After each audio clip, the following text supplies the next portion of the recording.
أعوذ بالله السميع العليم من الشيطان الرجيم بسم الله الرحمن الرحيم وبه نستعين إنه خير ناصر ومعين اللهم صل على محمد وآله الطيبين الطاهرين قد أفلح من زكاها.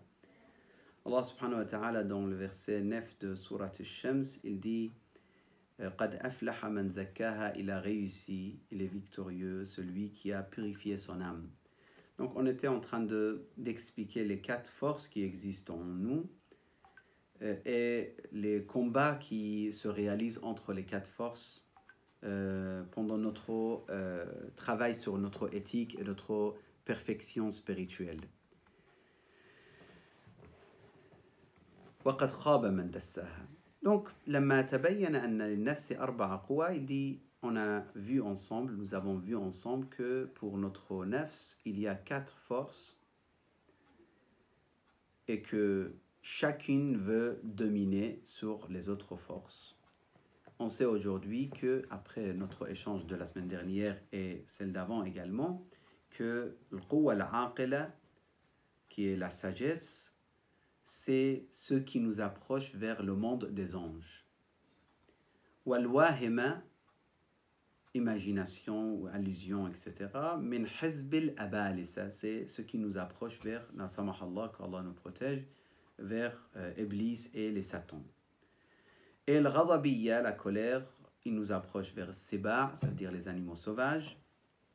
Wa shahawiyya, désir et plaisir, il nous amène, si ça domine, s'il domine sur nous, il nous amène vers justement le baha'im, les animaux, comme l'exemple qu'il avait donné, le porc par exemple, ou autre.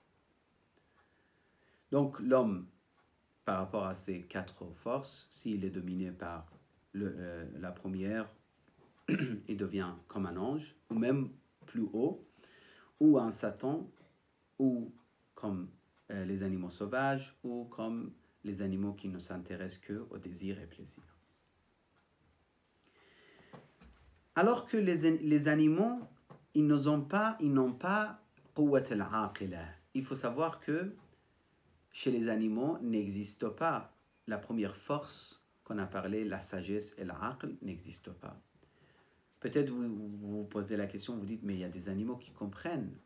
Oui, leur compréhension, c'est gharizi, c'est basé sur leur nature, de leur création, mais c'est très limité. Il n'y a pas de distinction. Je donne un exemple très simple. Un chien, il ne peut pas analyser est-ce que son maître, il est par exemple un croyant ou un mécréant. Il ne peut pas analyser est-ce que son maître, il est, je ne sais pas, il est toujours vraiment juste ou non. Il voit que son maître, il s'occupe de lui, donc pour lui c'est parfait. Donc il est fidèle à l'égard de son maître. Il s'occupe de lui et c'est bon, c'est suffisant. Il y a des exceptions dans les animaux, je ne veux pas rentrer dans cette question, mais il n'y a pas d'aql. Lorsqu'on dit aql, il n'y a pas chez les animaux. Donc il dit فَلَيْسَ فِي نُفُوسِ سَائِرِ الْحَيْوَانَاتِ لِفِقْدَانِهَا الْعَاقِلَةِ تَنَازُعٌ. Il dit chez les animaux, il n'y a pas ce combat entre la raison, l'intellect ou la sagesse et la colère et le désir et plaisir et l'imagination ou le wahm. Il n'y a pas ce débat ou ce problème, si vous voulez, de contradiction entre les 4 forces parfois, ou le fait de faire des efforts à travers notre sagesse, notre aql. Ça n'existe pas chez les animaux. فإن الغلبة في الشياطين للواهمة. Chez les diables, en fait, ce qui domine, c'est le wahima, ça veut dire cet aspect quwwat al-wahm, quwwat l'imagination et le wahm et l'allusion. Chez les animaux, c'est la colère, surtout les animaux sauvages. Dès qu'ils pensent, ils sentent n'importe quel danger qui s'approche d'eux, donc tout de suite c'est la colère, les dents qui sortent, la voix qui change, etc. L'animal devient vraiment prêt pour attaquer. وفي البهائم الشهوة. Et les porcs et les animaux comme le porc, ils s'intéressent qu'au désir, que ce soit nourriture, se nourrir largement, et puis relations, etc. Par contre, pour les anges, comment ça se passe? Il dit, les anges, ils n'ont que la force de l'aql. Parce que les anges, ils n'ont pas ni le wahima, ni le ghadab, ni le shahwa. Ils n'ont pas les trois autres forces. Ils n'ont que celle de la sagesse et l'aql. En fait, quand je dis aql, c'est pour ça que je ne peux pas dire c'est quelque chose qui est lié au cerveau. Oui, notre cerveau contient des informations, notre cerveau avec les milliards de cellules qui existent dedans, les images, les analyses, etc. Oui, mais l'aql, quand je parle de l'aql, ici je ne parle pas de cerveau qui est dans votre tête, non, ou dans notre tête, non. Je parle de l'aql, ça veut dire l'aspect intellectuel chez l'homme. Le fait qu'il arrive à distinguer entre le bien et le mal, etc. C'est ça quand je parle d'aql. C'est pour ça, ça existe chez les anges aussi. Et ça existe, en fait, chez les anges, ça n'existe que cet aspect, si vous voulez. وَأَمَّا الْمَلَائِكَةُ فَتَنْحَصِرُ قُوَّتُهَا بِالْعَاقِلَةِ فَلَيْسَ فِيهَا سَائِرُ الْقُوَّى فَلَا يَتَحَقَّقْ فِيهَا تَدَافُعٌ وَتَنَازُعٌ. Il dit, il n'y a pas ce combat qui existe chez l'homme, chez les anges n'existe pas, parce qu'il n'y a que قُوَّةَ الْعَاقِلَةِ. Donc, l'homme, c'est quoi alors? L'homme, il dit donc, ce qui réunit, ou l'existence qui réunit, ou l'être plutôt, l'être qui réunit tous les quatre forces, c'est l'être humain. C'est pour ça, il est l'homme, ça veut dire l'être humain, est une manifestation des attributs de Dieu subhanahu wa ta'ala, de certains attributs d'Allah subhanahu wa ta'ala. Les attributs qui, par exemple, parfois, al-ghadab, lorsqu'on parle de ghadab, oui, le ghadab, ça existe chez l'homme, mais ça existe chez Allah subhanahu wa ta'ala. Allah est en colère contre celui, Allah est en colère contre celui qui est injuste envers les autrui, etc. Bien sûr, la colère d'Allah subhanahu wa ta'ala n'est pas comparable avec la colère de l'homme. Ça, on a déjà expliqué dans la théologie, dans la question théologique. Rien n'est comparable avec l'homme chez Allah subhanahu wa ta'ala. Il n'y a pas de ressemblance entre l'homme et Dieu subhanahu wa ta'ala.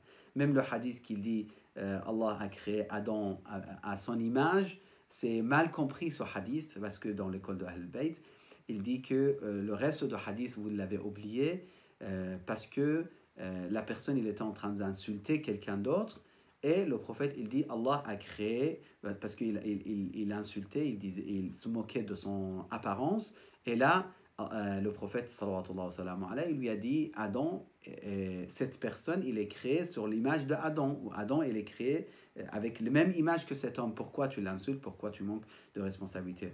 Mais de dire Dieu, Adam, c'est-à-dire l'être humain, sont créés à l'image de Dieu, ça c'est totalement rejeté et refusé dans l'école de Ahl-Bayt. Ça c'est question théologique, mais rapidement, je voulais faire ce remarque parce que c'est important. Alors, al-insan fa'innahu muhitun bi jami' al-maratib al-mukhtalifa. L'homme, alors, il contient les quatre aspects. Même, il rajoute, il dit, même l'être humain, il veut se perfectionner comparé à tout ce qui existe autour de nous, qui existe le jamadat, comme les pierres, le bois, tout ce qui n'est pas vivant, nabatat, tout ce qui est plantes, qui ont une vie mais ils ne sont pas animales, ou les animaux, ou les anges. Donc l'homme, il veut se perfectionner à partir du moment qui n'a pas de vie encore, qui ne bouge pas encore, jusqu'au moment qui est dans ce bas monde, il veut se perfectionner jusqu'à ce qu'il dépasse les anges dans cette existence. Imam Amir al-Mu'minin salawatullah wa salamu alayhi, je termine aujourd'hui avec ce hadith de Amir al-Mu'minin salamullah alayhi. Il dit Inna Allah khassa al-malika bil-aql duna al-shahwa. Allah subhanahu wa ta'ala a donné aux anges al-aql sans shahwa, sans ghadab, sans les désirs, sans la colère. Wa khassa al-haywanat bihima dunahu. Et Allah a donné, a accordé aux animaux les désirs et la colère, mais sans al-aql.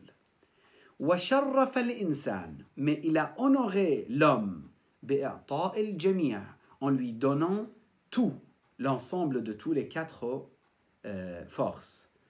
Donc, ça, c'est très important, chers frères, parce que, vous savez, on ne se base pas, avec notre définition de quatre forces, etc., on ne s'est pas basé sur les écrits grecs uniquement. Là, on se base sur un hadith de Amir al-Mu'minin, salamullah alayhi. C'est très important ce point. Il dit وَخَصَّ الْحَيْوَانَاتِ بِهِمَا دُونَهُ وَشَرَّفَ الْإِنسَانِ بِإِعْطَاءِ الْجَمِيعِ. Allah subhanahu wa ta'ala, il a honoré l'homme en lui donnant les quatre forces. فإن انقادت شهوته وغضبه لعقله صار أفضل من الملائكة. Si ses désirs et plaisirs et sa colère devient obéissant à son aql, il suit ou contrôlé par son aql, par son aspect intellectuel, il deviendra mieux que les anges. لوصوله إلى هذه المرتبة مع وجود المنازع. Pourquoi il est meilleur que les anges? Parce qu'il a atteint ce niveau alors qu'il y avait des choses qui le contredisaient. Les anges, ils n'ont pas ce problème.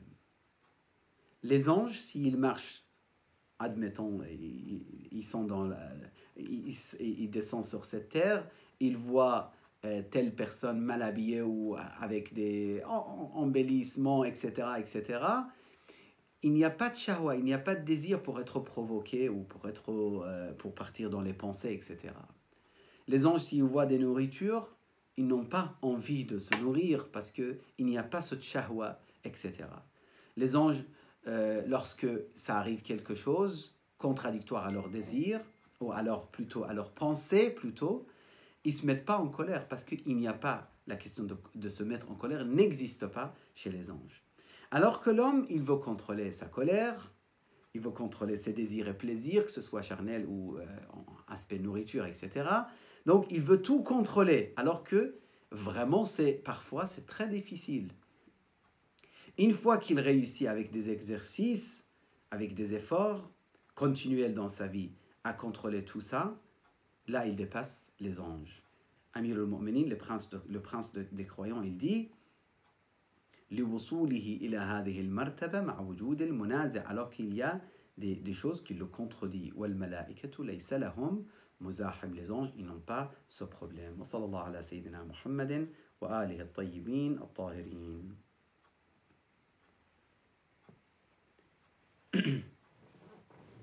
Si vous avez des questions, n'hésitez pas.